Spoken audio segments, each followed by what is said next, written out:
Oh, you're live now. Woo! Hello! Hello, YouTube. Hello, What's up, y'all? world. Should I see it on here?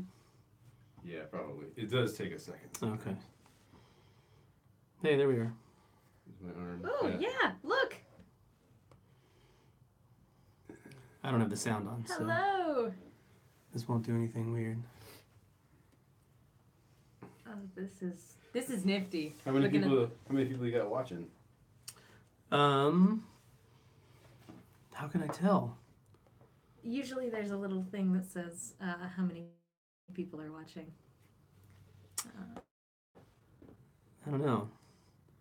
I don't know. Can I find the live events? Oh, 2 watching now. Nice. One of them's me, You I think.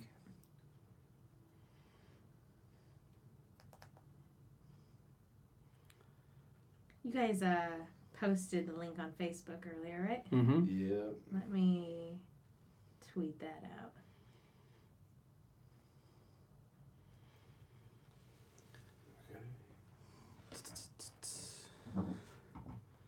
To our one watcher, if you think this is really boring, we apologize. We're still getting set up. Oh, now we have 4.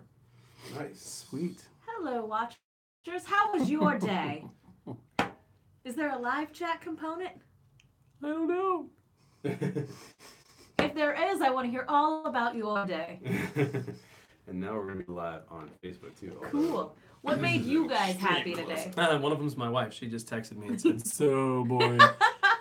So boring. That's awesome. Thanks, honey.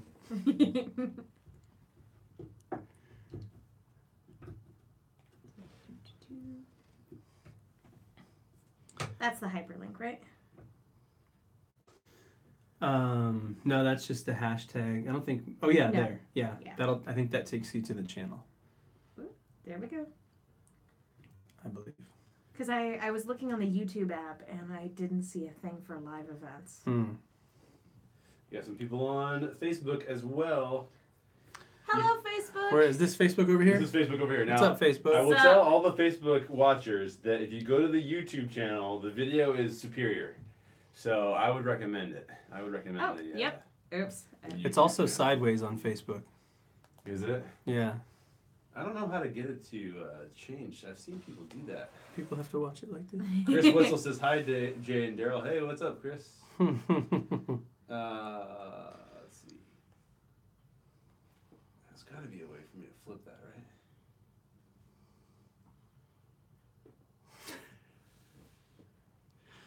Yeah, that is bizarre. I don't know. Let me try this. No, that probably didn't do it. Nope. There we go. That's upside down. That's funny. Technical difficulties. All right. I've seen people do Facebook Live landscape, right? Have you guys seen that? Yeah. We do it every week for church. Really? Well, do you have any idea how you gotta do it? I've never used Facebook Live. Well, we lost the watcher because of it. Oh. I think that's fair. Yeah. So, but it's still sideways. Yep. Yep. Hello. Hold on. You can just like this for a good chunk of the show, right? Yeah, I mean, people can turn their devices. It's, it's not very professional. Oh, that's the wrong You direction. can get a placard. This is a technical difficulty. Da-da-da-da-da-da-da. Ba-ba-ba-bum. So maybe I can. Oh yeah, you just flipped it.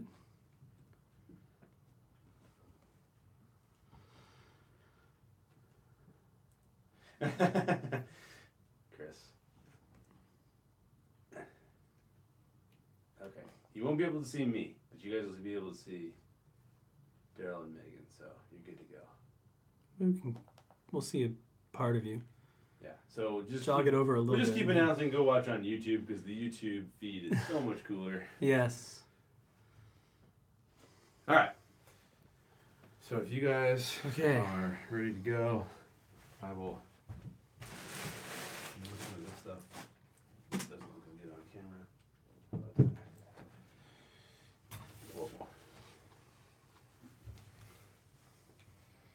Cool. How's the audio, guys, for the watchers? How's the audio on YouTube and Facebook?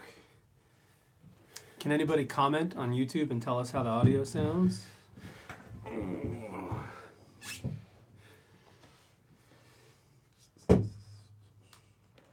don't know how we see that. Maybe you're the only one that can see it. I don't know. Oh, maybe.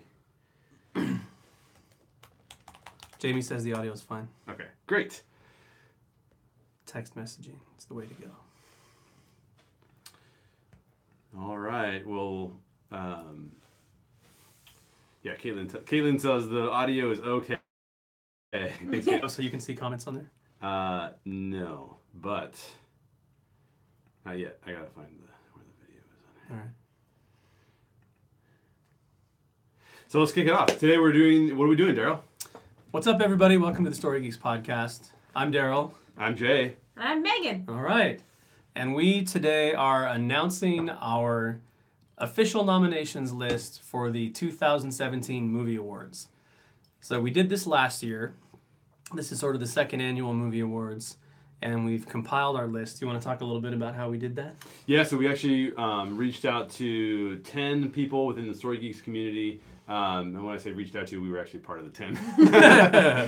And we asked them to come up with, we gave them a list of geek films. Obviously, we want, the whole reason for doing this actually is because whenever we watch the Oscars, we're sitting here going, there's not a lot of geek films, but we love geek films, and so we wanted to recognize geek films. So we took a whole list of geek films that qualify for this. Daryl actually compiled the list, and then we took those 10 nominating committee members, and we asked them, nominate the films that fit in this geek list, and come up with your favorites for the year, and we came up with categories for that. We did. That's what we have now. And the qualifications for a geek film, as we've always said, is sci-fi films, fantasy films, and comic book films. Yep, exactly. And there's a lot of gray area within all of those, which I think you'll see in some of these nominations. Few exceptions, I think, to that. Yeah, probably. So, and before we get started, let's introduce our guests. Yes. This is Megan Salinas. Hey, guys. Megan, tell us a bit about yourself. I know we've had you on before, but let everybody know where you're from, what you do, where they can find you. Yeah, thank you guys so much for having me back on. Last time we spoke, we were breaking down The Empire Strikes Back, That's and right. that was a lot of fun. I'm Megan Salinas. I'm a host on AfterBuzz TV and the Popcorn Talk. I write for the Movie Chick. That's Chick with 2 Ks. I host my own YouTube channel called Silver Screams, where we take a look at horror movies and TV shows. And you guys can follow me on Twitter at the Menguin. That's TheMenguin. Awesome. And if you missed all of that, we'll have her say it again. Yeah. So. That's like pro level introduction. Every time somebody asks me, I'm like, yeah, I don't know, just search for the Story Geeks. I mean, you'll probably find us. One of the reasons we have Megan on the show is because I consistently ask people who are your favorite guests. Oh. And Megan's name come up several times as being one of the favorite guests of ours. So Shucks, you wanted guys. to make sure we had Megan back on. Michael Young is how I was introduced to Megan because they both do some stuff at AfterBuzz TV. And Michael Young is also mentioned as one of our favorite guests. So apparently That's AfterBuzz right. is doing something right because they're getting all the coolest guests. But yeah. Oh, and is anybody watching on Facebook? Chris Wetzel has watched on Facebook and YouTube, and he's commented that the YouTube feed really is cooler. So YouTube's way better. If you want to go watch us on YouTube, find us on the Story Geeks. You can find us there, and we'll have fun tonight. Yeah. Yes, we will. Yeah. We will indeed. So maybe we can start this off by talking about what our 10 categories are. That sounds good to me. And then we will go through and talk about the nominees for each category. So we have Best Geek Movie, which is basically our version of Best Picture. Yep. We have Best Geek Director. Okay. We have Best Actor in a Geek Movie. It can be supporting or lead. It doesn't matter. Yep. We have Best Actress in a Geek Movie. I'm doing these from memory, so I hope I get them all right. Yeah. I think so far so good. We have Best Geek Story. As the Story Geeks, we kind of have to have. We have to have one that talks about story. Exactly. We have Best Geek Hero, Best Geek Villain. Ooh. We have Best Fight in a Geek Movie. I know my vote. We have Best Scene in a Geek Movie. There's some overlap between those two. And then you know, it's a good chance that there's going to be 6 or 7 movies that we end up talking about over and over and over again. Yeah. So just to mix things up, we threw in worst geek movie. Yeah, exactly. So we get some other stuff to talk about. We had to throw that in there. I was gonna say if we're gonna do anything even resembling close to a deep dive into any of those, I'm gonna need something. That's right. So also one thing I want to mention for our conversation right now, we are going to keep it to just the nominations. We're not going to talk about anything that may have been snubbed because we're actually going to do a special episode on our Patreon channel where we do a follow-up to this podcast talking about what we think really was missed out on from the nomination committee. And so we'll do that, but this time we're going to keep it mainly positive. We're going to talk about maybe surprises that showed up, but not snubs just yet because we're saving that content for Patreon. We would really appreciate it if you support us on Patreon. If you go to thestorygeeks.com, that sends you straight to our Patreon channel. We actually already have some cool videos on there. We have a video where I come up with the stupidest fan theories you've ever heard of, and then Daryl just laughs at me and tells me I'm an idiot. Stupid or great? I did not tell you were an idiot. You know? It may have occurred to me a few times, but I did not say it. Daryl is pretty good at fan theories. I'm very bad at fan theories, and what are you going to do about it? Yeah, so Daryl, do you want to just lead us through this conversation? Sure. Oh, and by the way, I should mention one more thing. I have no notes for this, by the way. I'm just going off the top of my head. Oh, yeah. The last thing I'll say is that we're actually going to have the form posted by the end of this show. Not quite that quickly. Just after the show, some point after the show. Sometime tonight. Watch Facebook. Yeah. Watch Facebook because sometime tonight we'll post the form where you can actually vote on these categories. Yeah. So you can get involved because you can vote for your favorites from these nominations, which is pretty awesome. So, and I haven't voted myself yet, so I'm kind of excited to do I think I'm probably the only one that did vote just to test the forum. Just to see if it worked. Yeah. So Right make your voices heard. That's right. That's right. And the reason it'll take a little bit longer to get the form out is because we're actually going to put this video on the forum. So you could always go back and rewatch the announcements video if you want to. Awesome. Or watch it for the first time. I feel like we should be in like tuxedos. And Well, I got my Flash shirt on. I feel like this is a geek tuxedo. No? A blazer, Yeah, I but didn't like- wear anything geek, so I'm. You got your surfer hat on. I just basically came from work and then put a hat on. That's exactly what I did. So that's about all. Yeah, that's all that happened. We have some people on Facebook still as well. So Catherine, what should I call her? Kate, you should join us on YouTube because, as Chris Wetzel has pointed out, the feed is way cooler. So And you can actually see Jay. yeah, 'cause I'm kind of off screen. Yeah. Yeah. Who's that mysterious disembodied voice? Yes. That's He right. sounds familiar. All right. Should we start talking about nominees? Yeah. All right. Let's get right down to it. So I'll go through. I will read the nominees for the category in alphabetical order, just so you guys know there's no favoritism here. And then we can talk about it a little bit. And like you said, we'll try not to complain about stuff that's missing. About Yeah. stuff that didn't make Try not to Yes, complain. We'll save exactly. that for our next podcast. We'll where complain we will later. complain. Yeah. Okay, so we're gonna work our way up the list. We're gonna start at the bottom. So we'll start with our nominees for worst geek movie. So we'll get these out of the way. At Worst what- geek movie. At what point am I viscerally allowed to just yell boo or hiss? Well- should I wait until you're done or If I remember correctly from our last podcast with you, it might not take very long. So we'll see. We'll see. We'll see how it goes. So the nominees for the worst geek movie are Alien Covenant, boo? Yeah. which I actually haven't seen. I will say that. The Dark Tower. I haven't seen Dark I Tower. wasn't super attached to the book, so when I saw the movie, I'm like, eh. So what did you think of it not being attached to the books? I had only ever read the first book, and I know that they get better as they go on, but I never got past that first one. Okay. I thought it was generic, but all right. But Okay. I could definitely see how people who love the series, especially with how good it gets, and Yeah. people who are really into the Stephen King multiverse, they would hate it. Like, it's a good thing I'm not attached to the gunslinger, because if you wanted to see a story about the gunslinger, you're going to be disappointed. Yeah. Oh well, I guess they can only do so much. Don't you want to see a young adult adventure movie Yeah. in a setting that has nothing to do with any of that? Nope. That's why it's on the list. Chris Wessel mentioned that he hasn't seen Alien Covenant yet, and I haven't seen it either. No, I haven't either. And we should mention this. When we release the form, it says on there, but we should mention this as we start talking. Spoiler warning, because as we go through some of this, we're going to be talking about scenes. We're going to be talking about some stuff that happens in some of these plots. So be warned that... They're not major spoilers per se. No, but just be warned that for any geek movie that came out this year, we might potentially spoil something. So, okay, our third nominee for worst geek movie is Kingsman: The Golden Circle, which I also have not seen. I haven't seen it. You see it? I don't think I've seen any of the No, but my roommate definitely ranted to me about it when she left the theater. So I'm like, you know what, I'm good. It's never good when it's a rant and not a rave. Okay.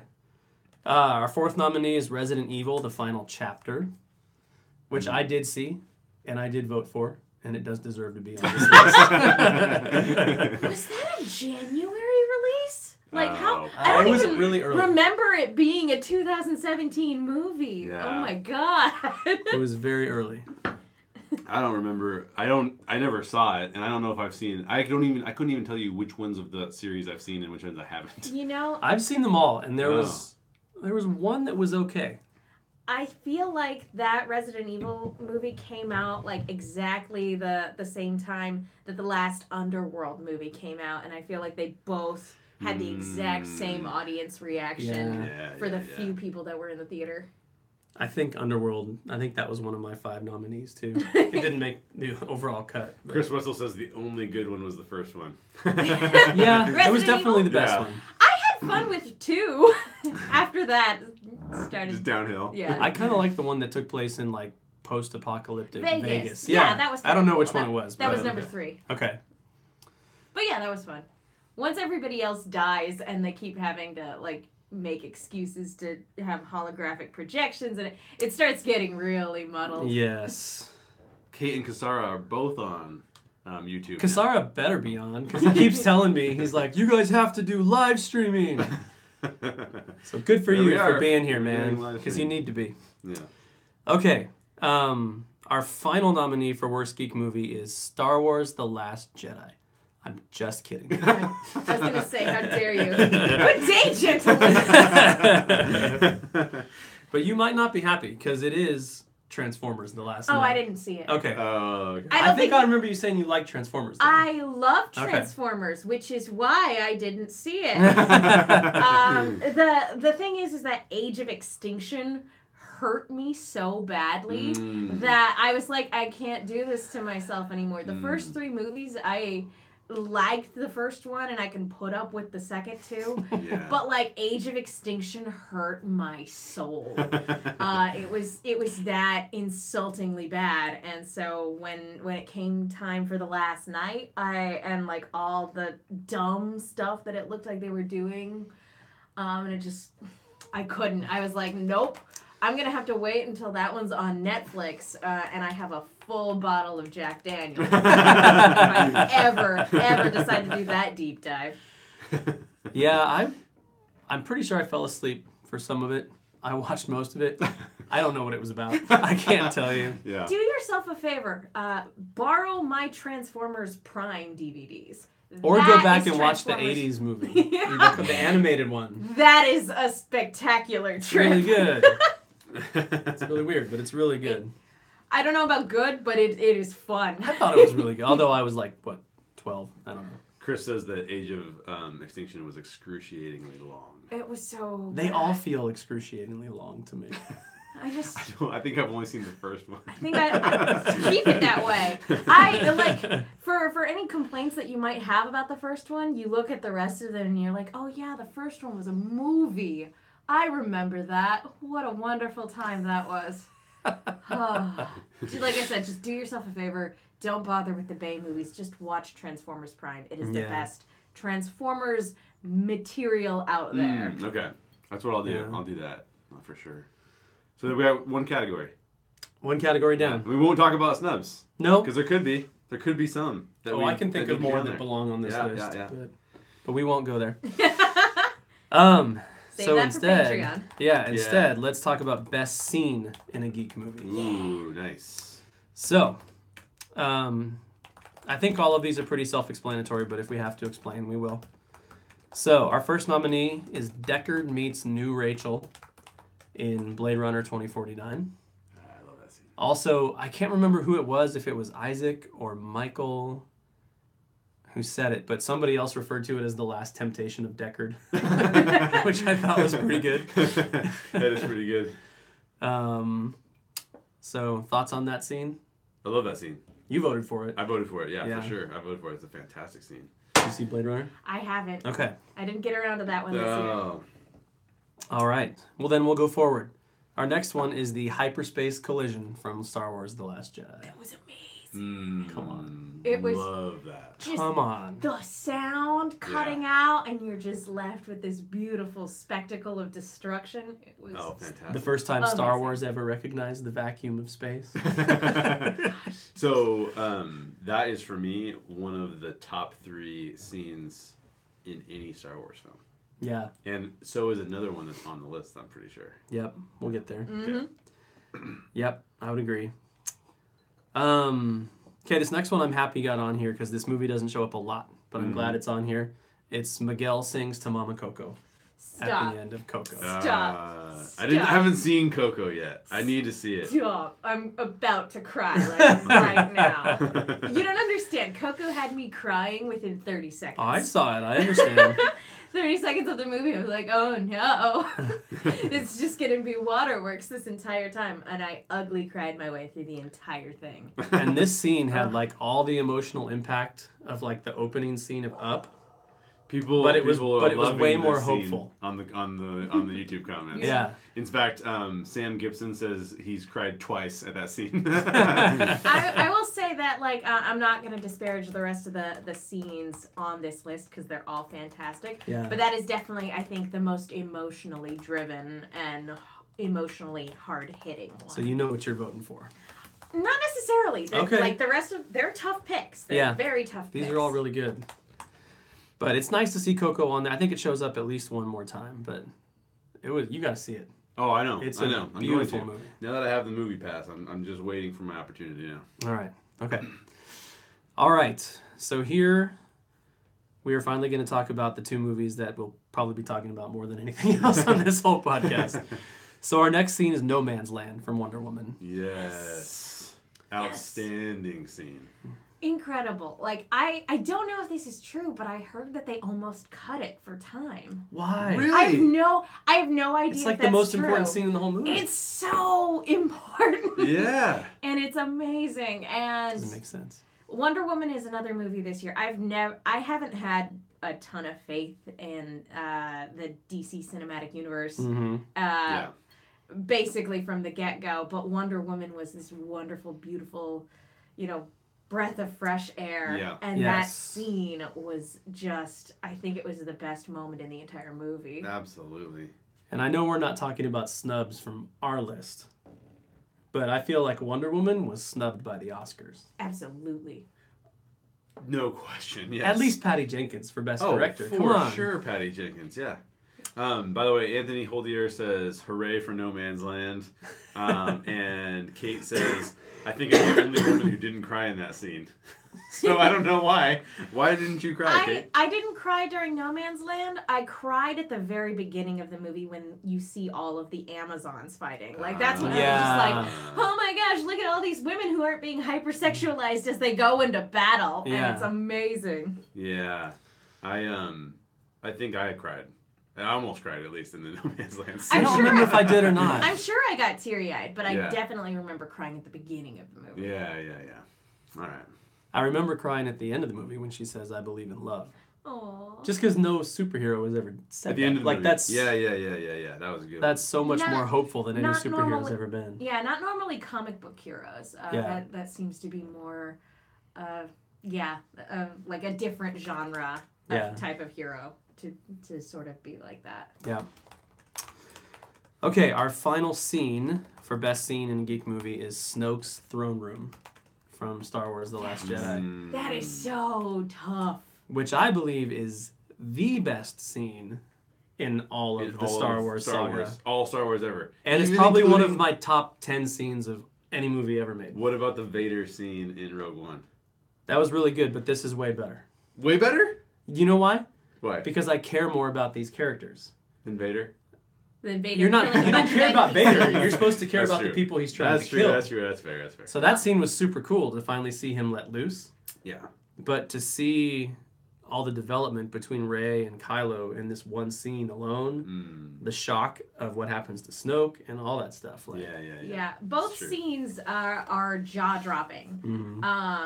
The Vader scene was amazing from Rogue One. I'm not going to disparage that, but yeah, it's basically just Vader mowing down a bunch of NPCs. True.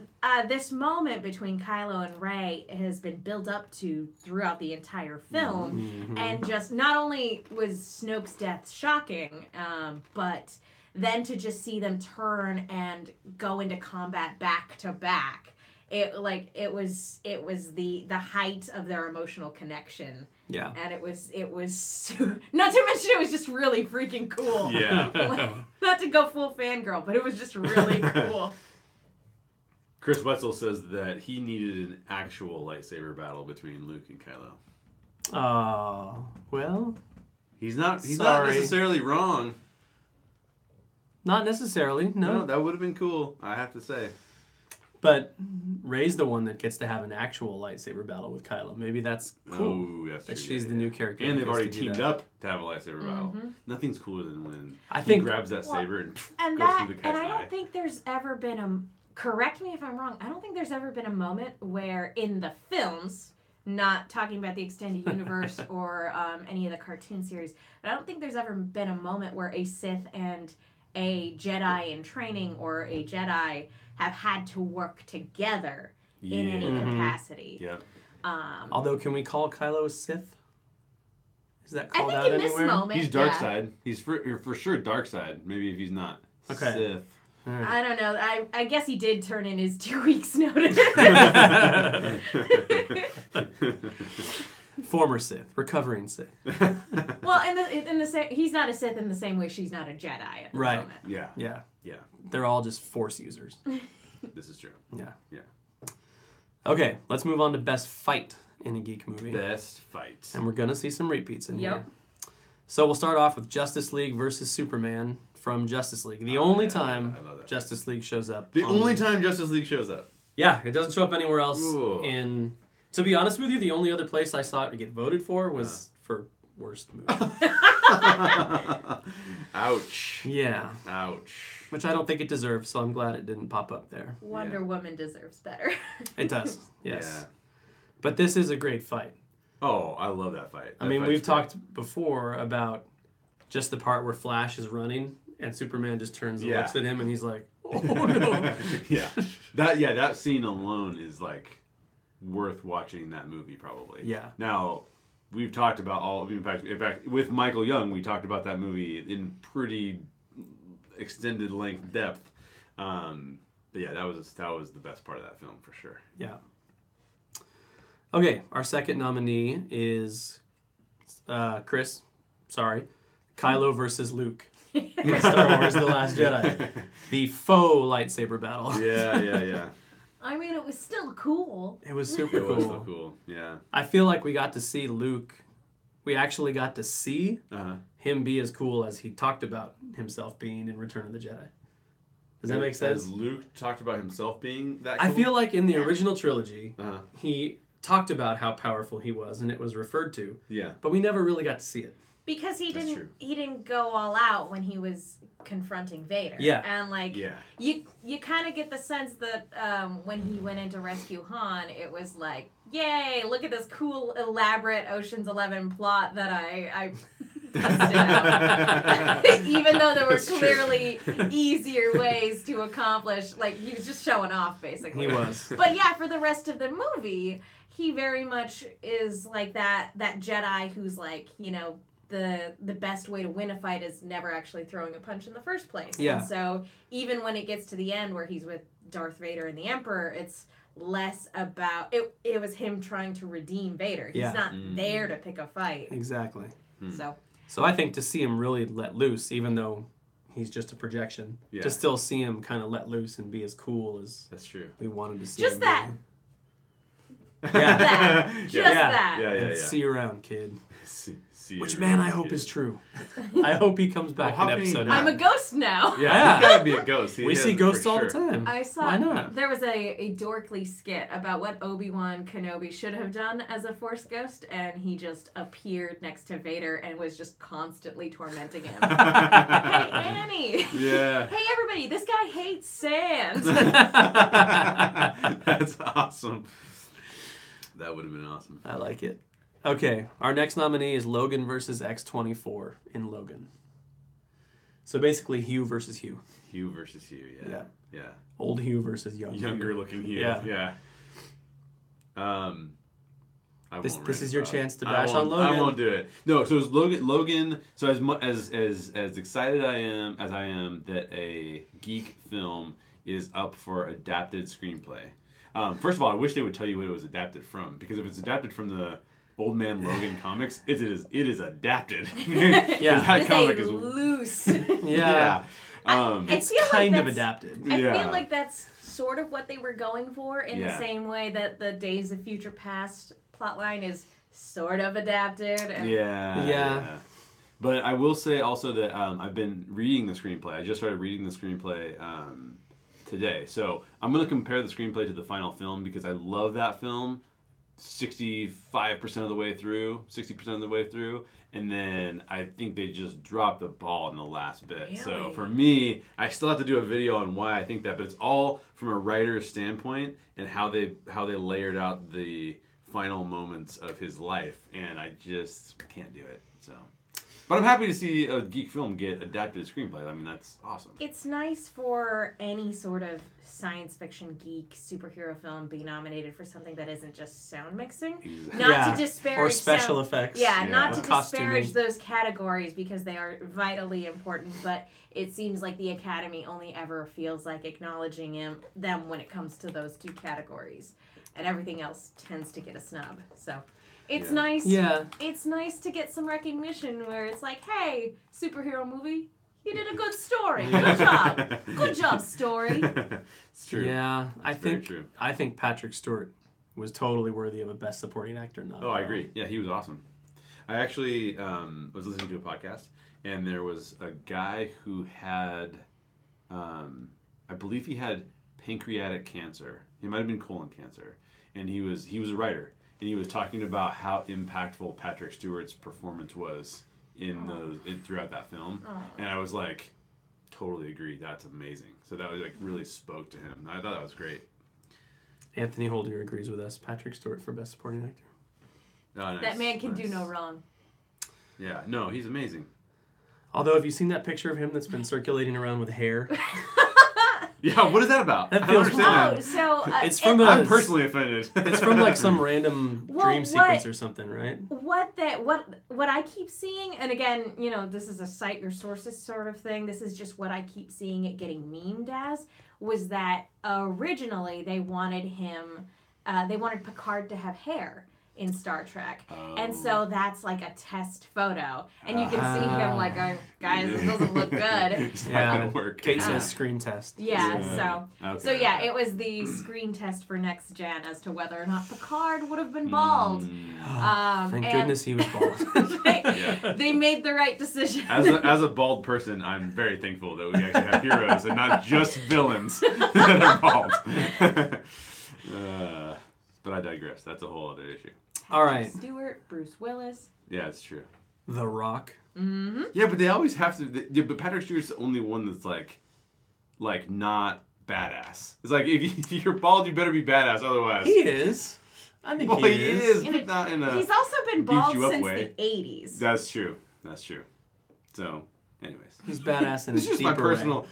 personal feelings on the subject. And by the way, I don't know, as another bald person, I don't know that we want to claim Bruce Willis anymore. Why not? What do you do? Exactly. I mean, what has he done lately that's been worth anything? This is true. This is I'm just saying. Yeah. Oh, Except when you see like all these Netflix movies, you're like, wait, Bruce, what? Oh, I'm not watching that. Red was fun. That was 2010 though. That's true. 2011. Red was good. Red Red was was good. fun. Yeah, I liked Red. Okay, I can't not share this. My wife, who's watching, just sent me a text that said, my son just said, Jay's hat is freaking cool. Thank you. I appreciate that. At least someone likes it. All right, so back to our list. So the last two nominees for Best Fight are crossovers from Best Scene. So it's No Man's Land and Snoke's Throne Room yet again.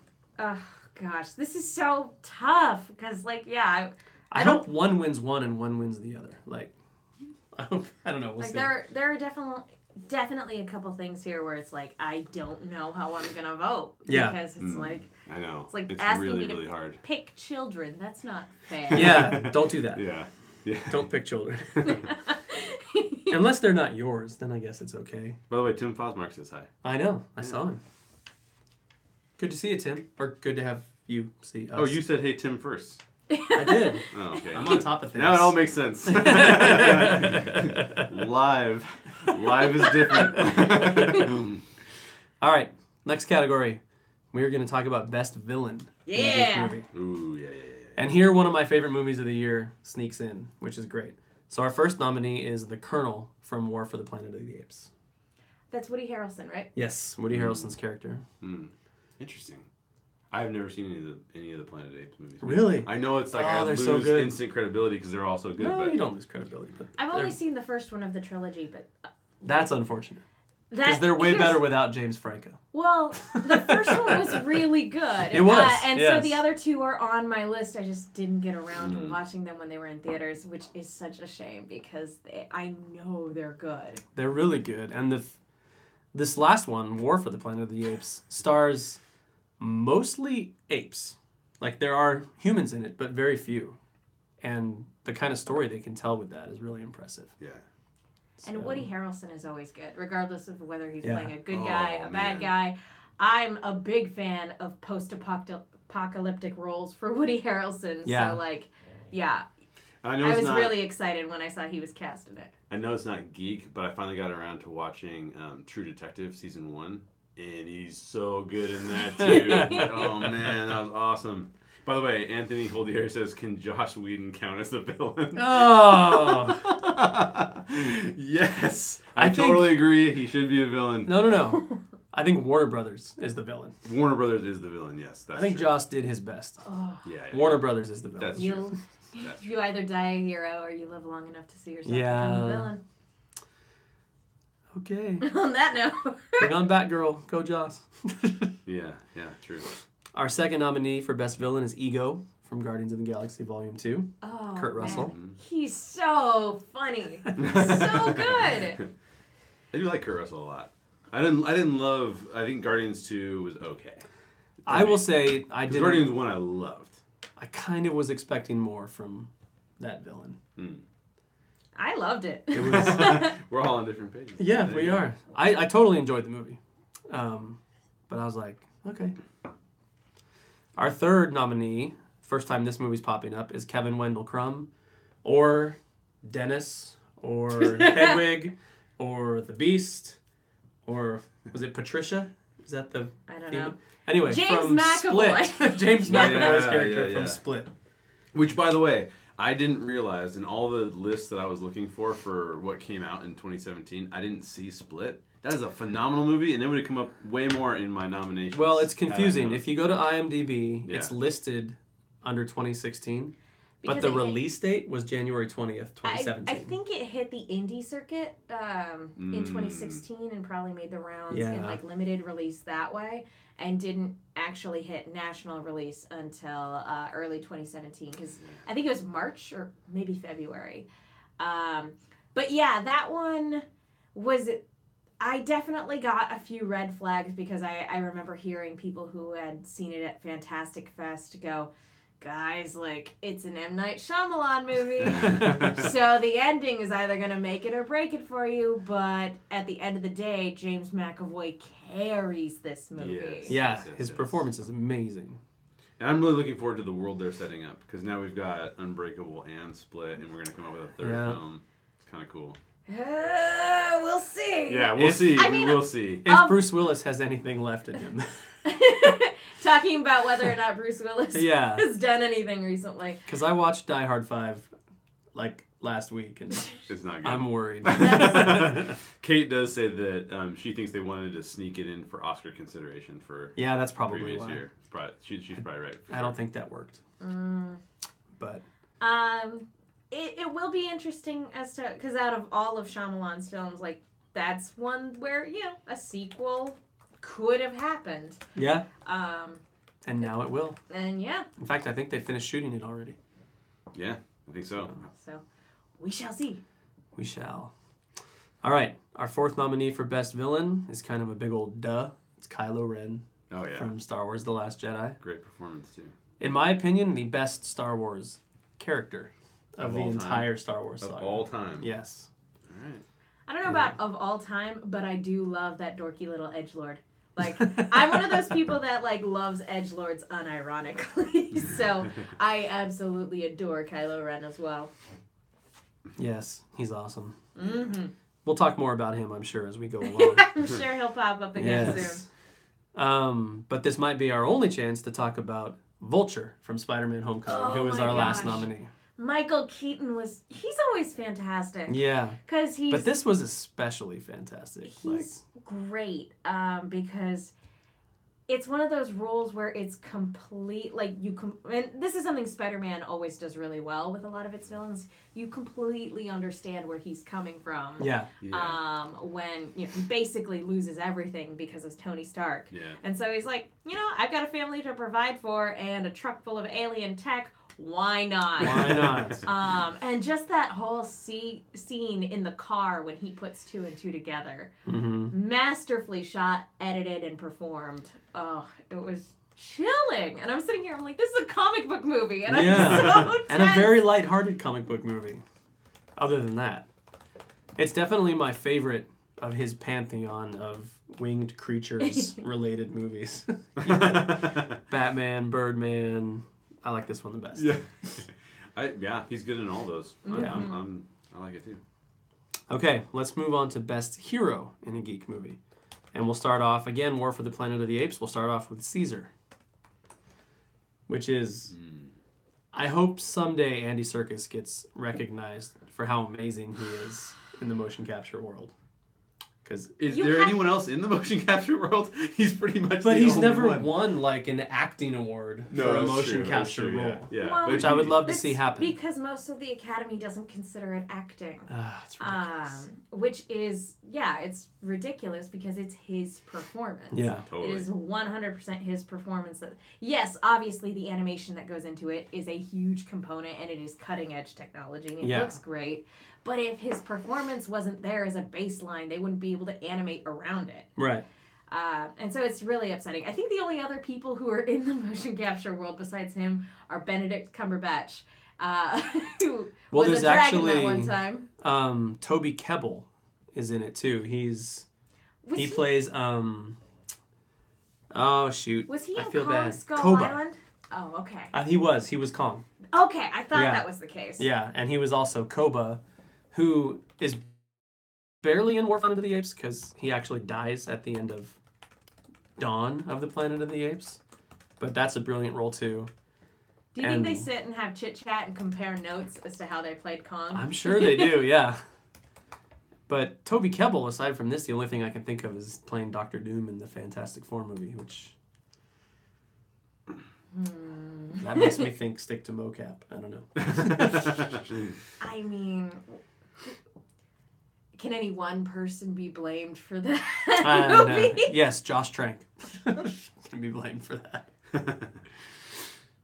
Okay, our second nominee for Best Hero is Luke Skywalker. Yeah. Good pick. Duh. He kind of has to be on there. He does.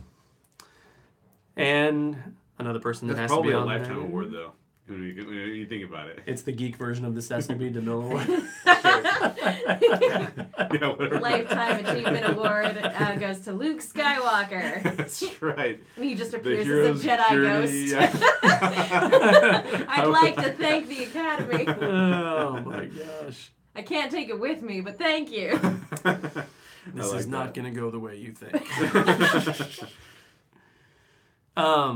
And then to keep it in the Star Wars family, our third nominee is Rey Yeah, from girl. Star Wars The Last Jedi. I love her. I don't care. She's awesome. I don't care what any of the Force Awakens haters say. Rey is fantastic. Yeah, She is. I totally agree. In fact, Rey is one of my top 3 favorite characters, including Boba Fett, which we joked about earlier, about him not even barely being in the movies. I didn't even get an option for the Bounty Hunter coaster. No, you didn't. I got the Bounty Hunter coaster. Yes. Okay, our fourth nominee is Spider-Man from Spider-Man Homecoming. Tom Holland was so good. For me, definitely the best cinematic Spider-Man. I feel bad, but I agree with that. Why do you feel bad? Why do you feel bad? Because I very much appreciate both Tobey Maguire and Andrew Garfield's performances. Mhm. Like, each set of films were its own thing, and the visions of their individual directors, and so like I love each and every one of those movies, warts and all. So when it got rebooted again, I was like, I don't know, guys, can we stop with the origin stories? But sure enough, Tom Holland was the best. He's the right age. He does parkour, so he was perfect casting. Yeah. And he's adorable and sweet. And That's true. occasionally, social media blasts out Marvel spoilers, which is adorable. Yeah, it's true. See, for me, I would say that Tom Holland is like far and away the best. I liked Andrew Garfield, but then seeing Tom Holland, it's like there can't be who's going to be Spider-Man after Tom Holland? Like, Yeah. he's the guy. He's the most like Somebody will be. He's the most like the incarnation of Spider-Man we picture when we picture a teenage Spider-Man. Mm-hmm. He is the perfect encapsulation of that, because I've seen iterations of Spider-Man where he's in high school, where he's in college, where he's post-college. And if we're going with the high school route, Tom Holland is the one that did that the best. Yeah. We've got a couple comments. Kate actually says that Andrew was her favorite Spidey. And Anthony Holdier says that Holland Spidey is wonderful. All right. And then Kate also threw in that she's over the origin Spider-Man movies. How many times Yes. can we watch Uncle Ben Exactly. die? Exactly. We should have a comedy reel of just Ben deaths over the course of No. It would be the saddest comedic reel ever. What's up, Michael Young? Hey! How's it going, Michael? We're not going to wait for you to answer that. Okay, our last nominee for Best Hero is Wonder Woman. Woo! Yeah. Yeah, girl. That's got to be on there. That's amazing. Yes. Like I said, the one thing that gave me faith that, hey, maybe there's something to the DC cinematic universe. Right. Hope was quickly dashed. But she brought Temporarily. that Temporarily. It'll come back. And even so, she was great. That whole movie, the time period, like doing it as a World War I film was a good choice. Yeah. Mm-hmm. I just think that Patty Jenkins, like every time anyone mentions like who should direct a movie, I'm like Patty Jenkins. Yeah. just give me more Patty Jenkins. That's all we Absolutely. need. Yeah. Star Wars Episode 9? Wonder Patty Woman. Jenkins. Yes! Yes. Oh my gosh, no offense, JJ. But yes, Patty Jenkins. If he takes offense, I'm okay Fast with and it. the Furious 9? Let's just Patty give her all of the Jenkins. 9 sequels. Look at that. Yeah. How many Halloweens are there now? They're making a new one. Which one is that? John Carpenter is the next. That depends. Yeah. Are we counting all of them or just the canon ones? I don't know. I'm not counting any of them. Are we counting the reboots as well? It was the only thing I could think of that might be in that range The right now. Halloween canon is more difficult to keep track of than the Evil Dead canon. So, That's why I don't try. if you guys ever do a podcast about the Halloween movies, you can call me up and I can give you the rundown. Okay. Actually, we have people that are asking us, like, because Chris Wetzel, who's watching on YouTube now, he's asked us to do more horror movies. It's true. But neither of us are big horror fans. Who are you gonna we call? gotta call Megan. Megan and Chris can Please talk do. about horror movies. Well, we got to do Get Out. I'm sure we'll get around to that. Yeah, we gotta do. Yeah. We actually we were scheduled to watch Get Out with Daryl, and then we got sick. Yeah, he hasn't seen it. Yeah, I You haven't haven't seen seen it. it yet? Yeah. No, I'm so bummed out. So no spoilers for that one. No We'll keep it spoilers, safe yeah, for no him. spoilers. Oh, I can't believe when all the aliens showed up. It was I know. amazing. It was so weird. Yeah. Racist aliens. I mean, yeah. Okay, let's move on to best geek movie story. All right. Blade Runner 2049 comes back in here. Excellently told story. Yep. Coco, which wonderful to see that on there. Mm-hmm. It deserves it, trust me. Yeah. It does, absolutely. I just being a huge Pixar fan, I'm Yeah. like, I know it's great. I get it. Yeah. Split is our third nominee for best Very story. good story. Too. It is. It probably depends a lot on your feelings about M. Night Shyamalan.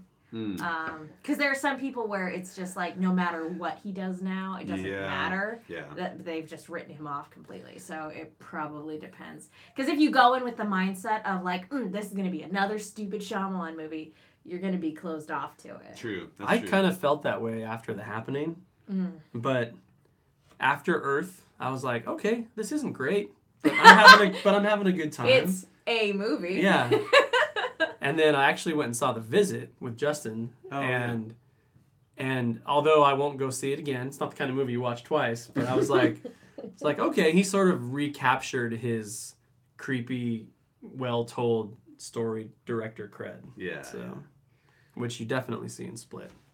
And I think he's also he's become self-aware, so at least as far as The Visit goes, it's like here's some humor thrown in there as well. Very uncomfortable humor. That is not a movie you watch more than once. Our fourth nominee for Best Geek Movie Story is Star Wars The Last Jedi. Because... And we have it's in every category except worst movie. And for those watching live, we actually are going to have our Network 1901, the Story Geeks podcast, crossover, The Last Jedi clash. Yeah, so we had this. We actually spent almost 3 hours talking about The Last Jedi. It wasn't much of a clash. We agreed kind on of all like stuff. Yeah, it's true. It's not it's a clash because we got to know it's like. Oh man, we yelled at each other. It was terrible. I can't even be friends with Dale Wetland anymore. Someone flipped the table. It was just pandemonium. Yeah. This is a new table. Okay, our last nominee for Best Story is Wonder Woman. Yeah. Yeah. Which you can't disagree Wonder Woman with. was fantastic. I don't know how I'm going to choose that category because every single one of those you just read sounds amazing to me. They're all really good. Yeah. I know. I might have to go with Coco just because it made me openly weep so much. But this is a close race. Open weeping is a good... It's a good sign. Good indication. Yes. Okay. Best Actress in a Geek Movie. Ooh. We're going to start off with Anya Taylor-Joy from Split. Which, definitely a great performance. Again, not a comfortable performance. Not fun to watch. No, very uncomfortable. You guys really don't like horror. It's not. It's true. It's true. It is true. It's true for yes. me. Actually, so because we talked about Event Horizon. Event Horizon. Oh my gosh, I don't curse that often, but the whole time I'm watching Event Horizon, my wife and I, she made me watch it, and I'm just sitting there cursing the entire time. It's just Oh, that's I funny. hate that movie so much. Oh, it's not that scary. Oh, it's just evil. It's so delightful. Hell is in space. Hell is in space. Hell was in a movie theater for 2 hours. Yeah, my wife just commented and said Jay was ridiculously scared of Event Horizon. LOL. Yeah, I'm with you. Ever do an Event Horizon episode, please call me. We've been asked to, but I don't know that it's going to happen. Anthony Holdier says, dude, no. Event Horizon equals childhood trauma. Yeah. Well, yeah, if you watched it when you were a child. I did see part of it when I was a kid, and that part definitely did scare me. But as an adult... I was 25 and I have childhood trauma. Just from that. I saw it in high school, and I wouldn't even walk upstairs to go to bed. I slept on the couch downstairs and turned on every light I could find. I'm really bummed you guys don't have a best horror movie category. Oh, yeah, maybe next year. Probably not. That would require watching horror movies. That's right, it would. Yeah, what's the best horror movie? I don't know. Coco? Did you see all those skeletons? It was terrifying. I was so scared. Oh, boy.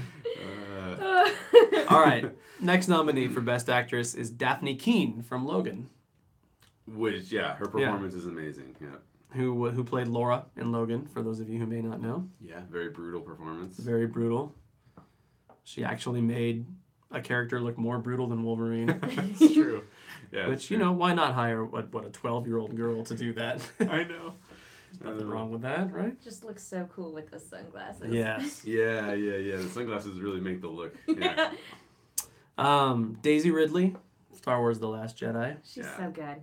I mean, come on. I mean, I think like Kylo's performance is getting a lot of attention, but I think Daisy Ridley's performance is right there with his. Yeah. Like, Yeah. she just No, did amazing. especially the scene where, you know, she confronts the truth about her parents. Yeah. Mhm. Like the emotional weight of all of that, Yeah. Daisy's performance was just spot on and fantastic. And the two, I feel like the reason why Kylo's performance is getting a lot of attention is because they have good chemistry together. Yeah. Like if they didn't have good chemistry, neither of their performances would feel authentic. It's true. It is true. And I think too, like, imagine trying to act opposite Mark Hamill as he's trying to act like that Luke. Mm-hmm. That's a pretty challenging thing because all the focus is on him. Like, but she's holding her own that entire time with him. So, yeah. It's true. I don't want to say this. I don't know how to pronounce this name. Just Don't ask me. Don't ask me to do it. I feel like I'll probably get it wrong, but Gal Gadot. That's what I thought too, and then I keep hearing people say Gal Gadot. I've heard people say Gal Gadot too. I've actually. never heard anybody say Gadot.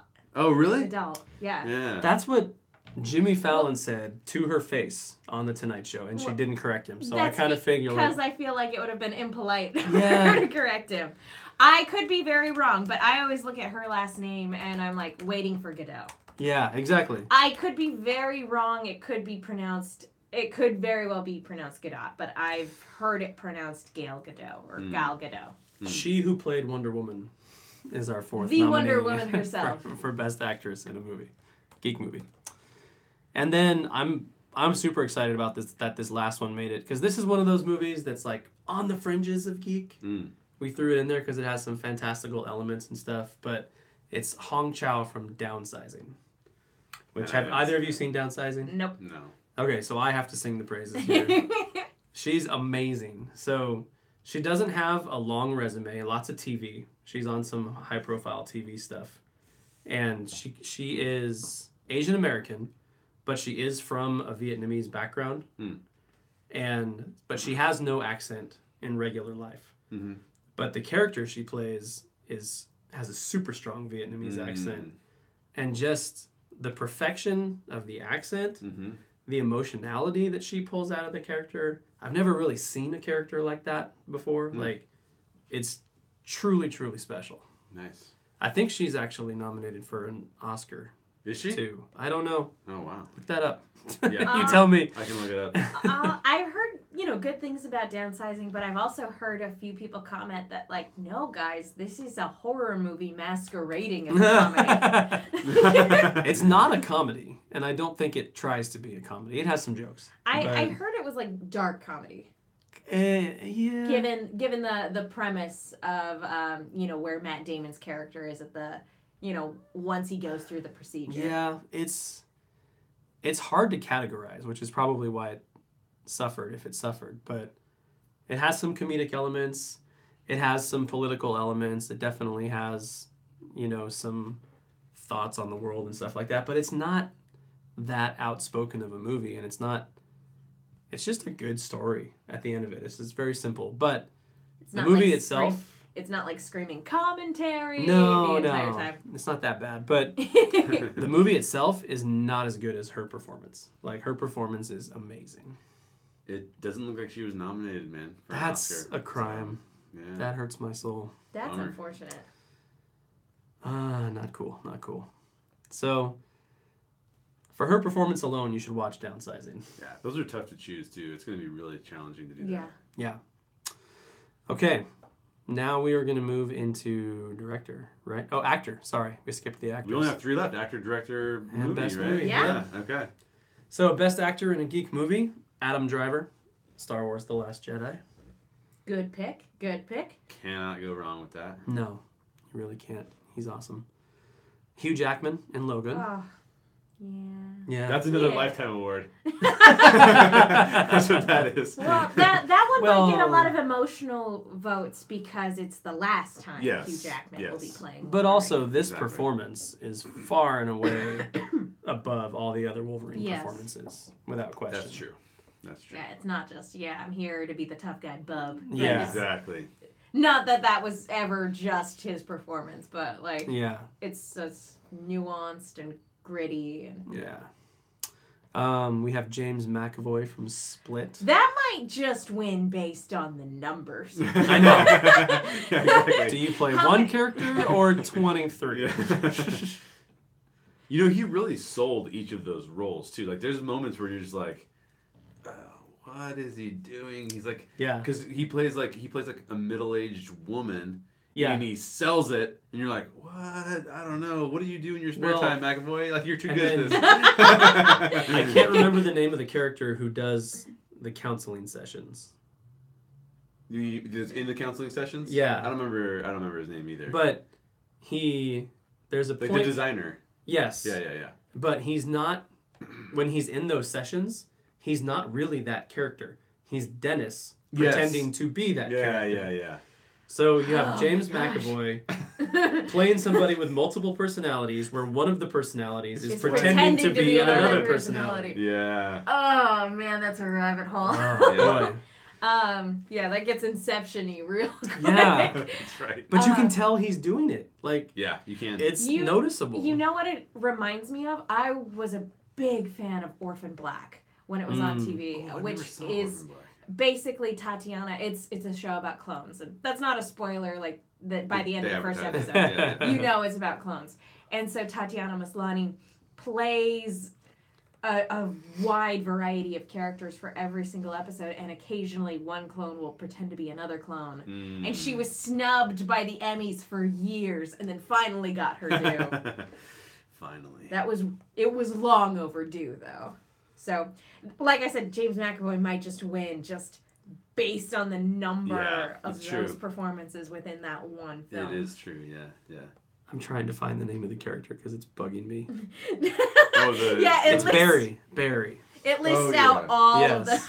them on IMDb. Yeah, he has 23 personalities in the movie, but he actually technically only plays What 8 is- characters. I mean, that's still 9 not. characters. 9, sorry. That's still not nothing. No, Like No, that's crazy. That's that better is than- 8 more performances than most other actors. it's more than for Eddie anyone. Murphy can do, right? That's Hercules. Higher up. Barely. Okay, next we have Mark Hamill from Star Wars: The Last Jedi. Yep. Which, If I'm not mistaken, when you were calculating the data, you told me that he almost didn't make it in this category. well, I will fully admit that he made it because of me. Because he was tied with some other people And you just for went, the last "Bam, slot. put Mark But in I there." saw The Last Jedi again Mm. just a few days ago, and that's what I spent most of that viewing doing. It's my third viewing, and I spent most of it just watching Mark Hamill. I'm like, he's incredible. Yeah, and that's like perfect character progression and the Yeah. acting to match where the character is at after all these years. Kind of what you guys were touching on earlier. That might be more of a lifetime achievement Yeah. award though than an individual acting performance. But even that's kind of weird because you do 3 movies in the 70s and 80s, and then nothing for 30 years, and then you come back and play the Voice character acting. one more Voice time. acting though. But not as Luke No, Skywalker. not Occasionally. Really? I right before The Force Awakens came out, I started doing a Star Wars deep dive to get back into it, and I actually listened to an audio drama where he reprised his role as Luke. Okay, all right. Really? Yeah, Oh, that's cool. If you watch the, I couldn't tell you where to find it because I have no idea. If you watch the bad lip reading of The Force Awakens, he plays Han Solo, and it's hilarious. Oh, that is funny. So Luke or Nathan Sheck says snarky Luke is much cooler than earnest Luke. That's true. That is true. Yep. Well, I feel like every Jedi Master becomes very snarky. I mean, Obi-Wan Kenobi was kind and wise and everything like that, but I feel like they all get pretty snarky when Yoda just went Yoda's completely a crazy. No, That's true. when he lit that tree on fire, I'm like, that's the Yoda from Empire I Strikes know. Back. Yeah, You evil He was little always troll. a jerk. He's crazy again. Um, He starts hitting Luke over the head with this cane. Yeah. Force Ghost cane. where am I? Ryan Gosling is our 5th nominee from Blade Runner 2049. I think he did fantastic. He did a really good job. By the way, Kate says that she really liked Mark Hamill's performance. It's because she's smart. Okay. Ready for Best Director? Yeah, let's do it. Okay. All right. I'm going to let you pronounce our first Best Director No, don't let on me the do list. it. Come on. Give it a shot. I just will offend half the internet. As far as I know, it is Denis Villeneuve. Yeah, something Is like that. right? Yeah. Close enough. I used to call him Dennis Villanueva for the longest time. And Daryl would be like, "Hey, just say that again, Jay." I'm like, "No, I'm not saying it again." I want to hear you say that name in your Yoda voice. Oh man, I can probably try to do that. Then I have to say it backwards. You Okay, mean you don't really have to do it. No, it's okay. It's fine. It's What fine. would Yoda sound like in French? Yeah, exactly. Does somebody have a French dub of one of the Star Wars movies? sure 'Cause there's I one that need- exists, I yeah. need to know. Kate is already voting Patty. Wow, spoiler alert. We haven't even gotten there yet. Yeah, Jeez. exactly. She's already on top of it. There. She's on the list. But in our alphabetical tradition, our next nominee is James Mangold for Logan. Oh yeah, I do think that his directing was spot on and Yeah. the way he handled that. Yeah. I agree. And then And also, by the way, just let directors and actors who have showcased that they can pull it off do what they want to do. yes. Right? Like Yeah. they Patty got the Jenkins. reign. Yeah, exactly. Give them Yes. free reign, you know? Like And also along those lines, and remember he hasn't seen this yet, so we'll try not to spoil this. But Jordan Peele for Get Out makes our oh, list. I've heard things. Yeah. Yes. I've heard he Yeah. should be. He's not just the Key and Peele guy anymore. Yeah. Although I feel like again, years in comedy, like really helped with the comedic elements of the film.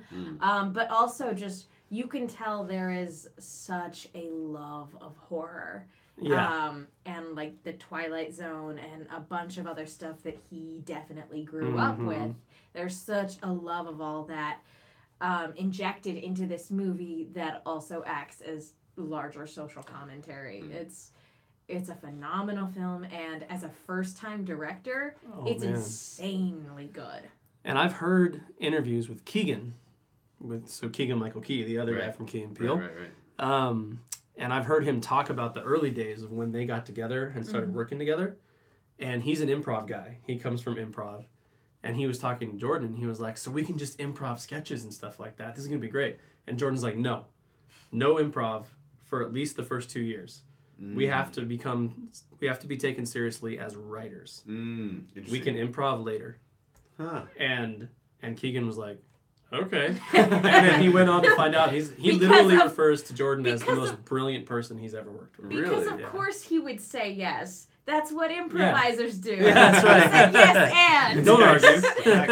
We're gonna be writers. Yes. But I went to a couple weeks ago. I went to a Q&A after a screening for Get Out because it was the first time I had seen it since it was in theaters. And there was a screening of it with a Q&A with Jordan Peele afterwards. No way. And hearing a lot like. You definitely have your interpretation of the film, but Yeah. actually hearing what he was going for and what the inspiration for was behind a lot of the elements of the film, it was phenomenal. Yeah. Oh, that's cool. And it's one of those movies that you have to watch again with the commentary on. Oh. Well- That's almost more fun than And- watching the movie itself. And not only that, but there are subtle foreshadowing things where and I don't want to necessarily make the comparison because with The Sixth Sense, you go once you know the twist, you go back and you see all these little Yeah. foreshadowing bits. Very similar. You watch Get Out, you know where the movie's going, and you go back and you notice all these little foreshadowing bits. You get the symbolism for certain things a lot better, and like I said, I don't want to make that comparison because it's better than that. saying The Sixth Sense is very good, but That's true. saying a first-time director can do no wrong after their first film, as we see, yeah, that's usually not true. That's my only concern with talking about how brilliant Jordan Peele is in this movie, because we've seen other first-time directors who are heralded as the next Spielberg, and then we see their career have ups and downs. All right, fine, I'll watch it. I don't No, I want to think watch it. I'm just teasing. Jordan Peele will go down that route. Having heard him speak, I have full confidence in literally anything he does. He's legit. And he's going to be behind the Twilight Zone reboot. And I'm 100% behind that. Oh, that's cool. I didn't even know there was going to be a Twilight Zone reboot. And it's going to... yep. I want it now, guys. All right. Everybody ready to talk about Patty Jenkins? Yay! Oh, yeah. Yep. Our fourth nominee for Wonder Woman, obviously. This is, this is where I'm not going to detract from the next choice at all either, but this is neck and neck where my choice is, between Jordan Peele and between Patty Jenkins. That, like I said, not to disparage anybody else on this list, but like these are the two standout directors, I think, this year who are simultaneously both like people like us are lifting them up, and people like the Academy are like, fine, we'll acknowledge them. Because we'll get off our backs. Yeah. But like, the only reason why Jordan Peele is getting acknowledged by the Academy is because everybody pushed for it. And like the fact that Patty Jenkins didn't get acknowledged, really a word I probably shouldn't use on your guys' channel. So that, like I said, they're two directors who I think need more recognition, because we need more women's voices, not only in directorial films, but in the superhero genre, science fiction, and action in general. Yeah. That's really important. And we need more people in terms of behind the scenes for horror as a genre. And I say this as somebody who loves horror, but I also say that as a person of color who loves horror. Yeah. So the fact that Jordan Peele made a movie where it's like, here, and I won't spoil it, but it's not necessarily the white teenage demographic that horror movies are normally catered to. It's like, but it's still totally universal. Yes, it is. It is 100% can be watched by anybody. Yeah. But I can't. I'm so happy that I saw it in theaters on opening weekend, because I feel like nothing is better than seeing that movie in a full theater on opening weekend. So so having not seen that film, I don't see how Patty doesn't win for us. So I need to see that film. Yes. Because maybe it would be neck and neck for me as well. But right now, it's like hands down Patty. Yeah, I'm with Megan.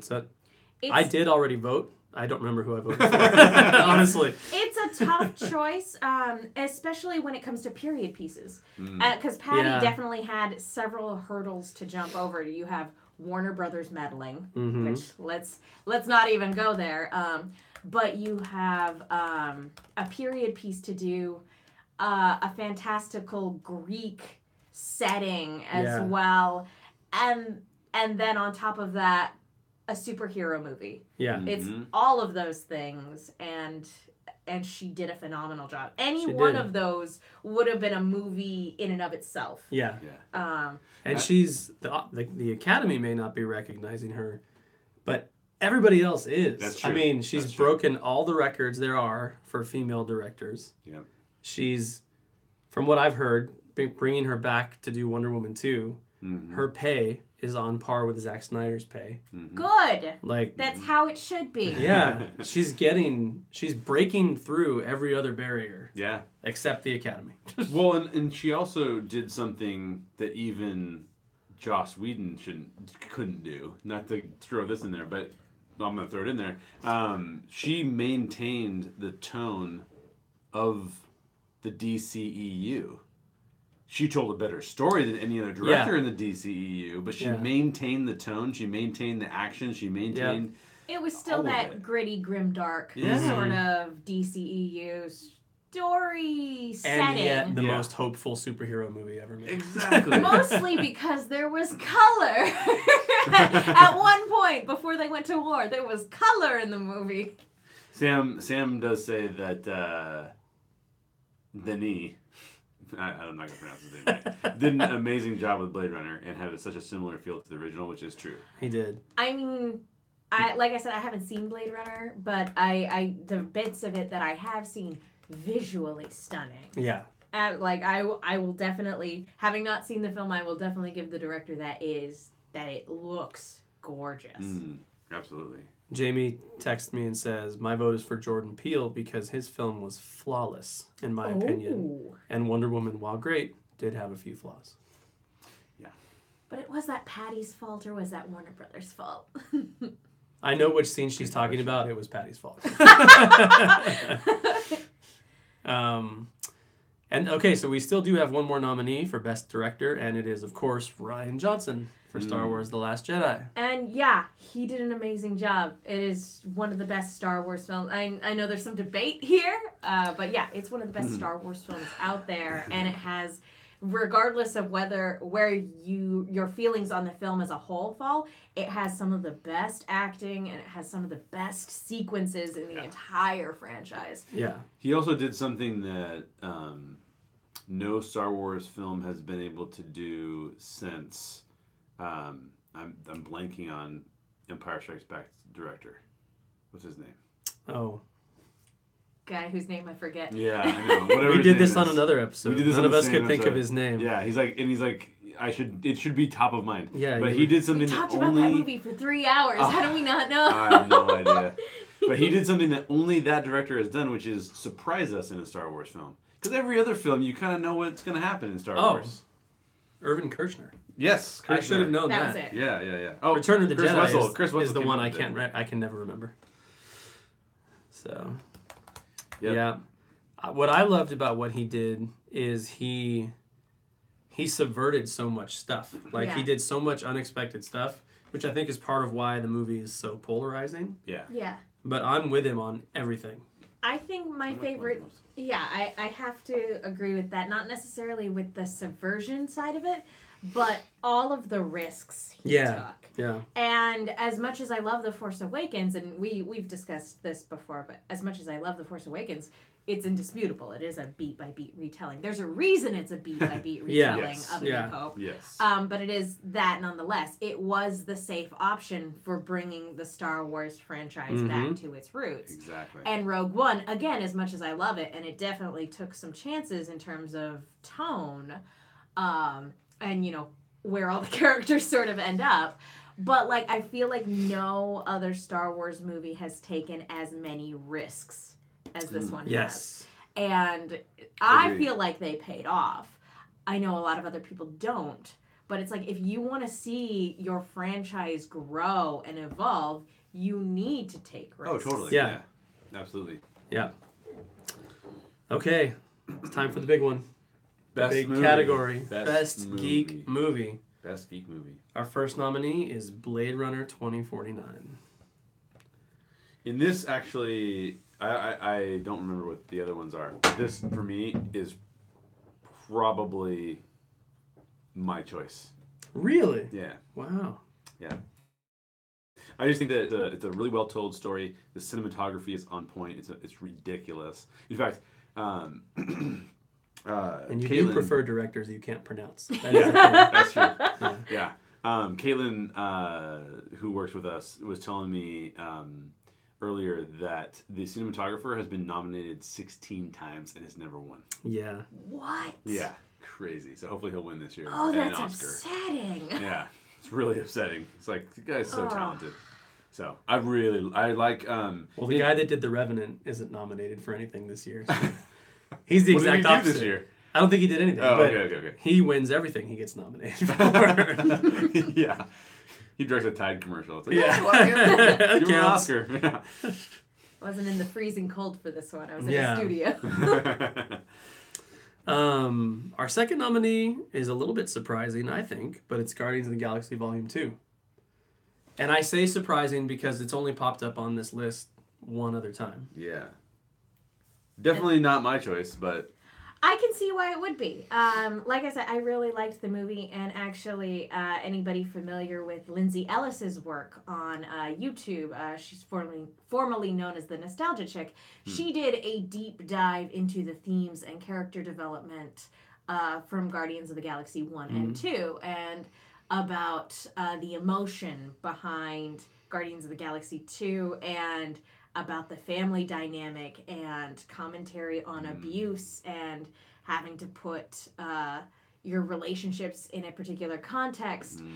If you guys were kind of meh on Guardians of the Galaxy 2, I would definitely recommend going to watch her video because, like I said, she goes into a deep dive and it's very interesting stuff. That's cool. So I know it didn't necessarily land, but I have to agree with her 100%.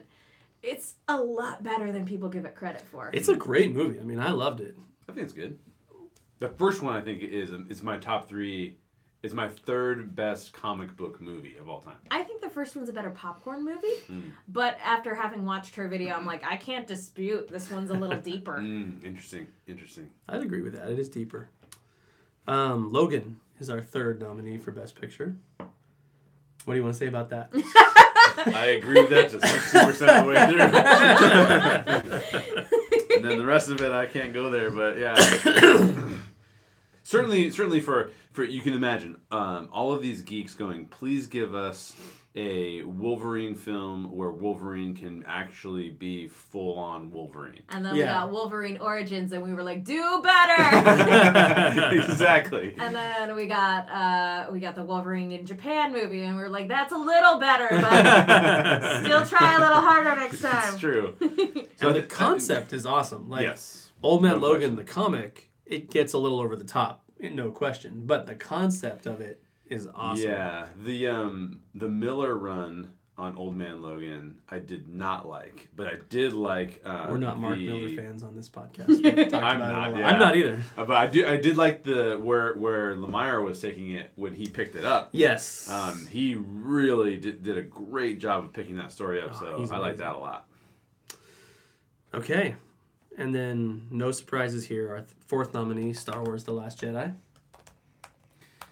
Not a surprise. I mean, people are polarized, but people love this. But film. it's Star Wars. Yeah, it's Star Wars. Anytime there's a Star Wars movie, we're going to end up talking about it in this capacity. And I know it's been touched on before in other outlets and capacities, but like Empire Strikes Back also was very divisive at the time, and it's however many years later, people look back on it as the best Star Wars movie. So let's give it time for all the fanboys to calm down. Yeah, and watch it more than once. Yeah. It deserves that. Okay, our final nominee for our final category, Best Geek Movie, is Wonder Woman. Again, no surprise. No. So that may get my vote over Blade Runner. I don't know.